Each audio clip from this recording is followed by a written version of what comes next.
नमस्कार दोस्तों, DD study channel में आपका स्वागत है। आज हम पढ़ने वाले हैं घन या घनमूल। तो इसमें देखिए, किसी संख्या की घात 3 के रूप में व्यक्त की गई हो तो उस संख्या का घन कहलाता है, और यदि संख्या की घात 1/3 या करनी की घात के 3 के अंतर्गत व्यक्त किया जाए तो इसका अर्थ है उस संख्या का घनमूल ज्ञात करना है। तो हमें घनमूल ज्ञात करने के लिए 1 से लेकर 10 तक का घन याद होना चाहिए, तो हम घनमूल आसानी से याद कर सकते हैं। इसकी ट्रिक है। तो सबसे पहले हम 1 से लेकर 10 तक के घन लिखेंगे। याद होना चाहिए हमें। 1 का घन है 1, 2 का घन है 8, 3 का घन है 27, 4 का घन है 64, 5 का घन है 125, 6 का घन होता है 216, 7 का घन होता है 343, 8 का घन होता है 512, 9 का घन होता है 729, 10 का घन होता है 1000।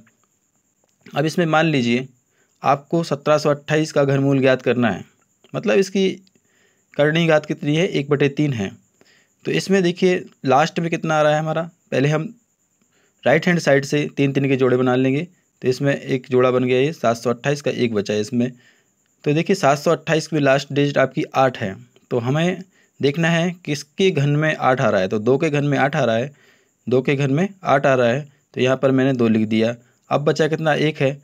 तो एक ही आएगा, 1 के घन के रूप में 1 आया, तो 1 का 1 ही लिख देंगे। ऐसे ही अगर मान लीजिए 1331 का निकालना है तो सबसे पहले हम 3 के जोड़े बनाते हैं। 3 के जोड़े बनाते हैं। इसमें क्या है, देखिए लास्ट डिजिट कितनी आ रही है, 1। तो 1 का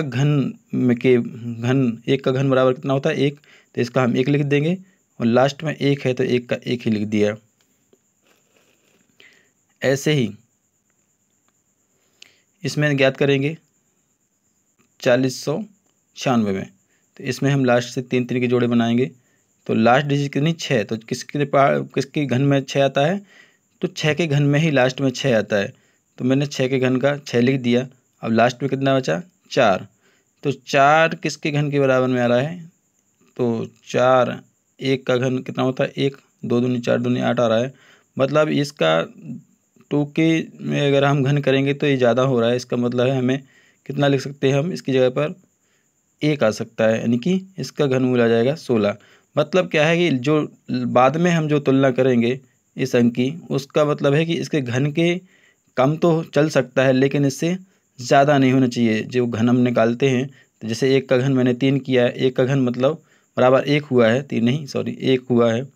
तो अगर हम 2 का घन करेंगे तो 8 आ रहा है, जो 4 से ज़्यादा है, इसलिए हमने इसकी जगह पर 1 लिख दिया।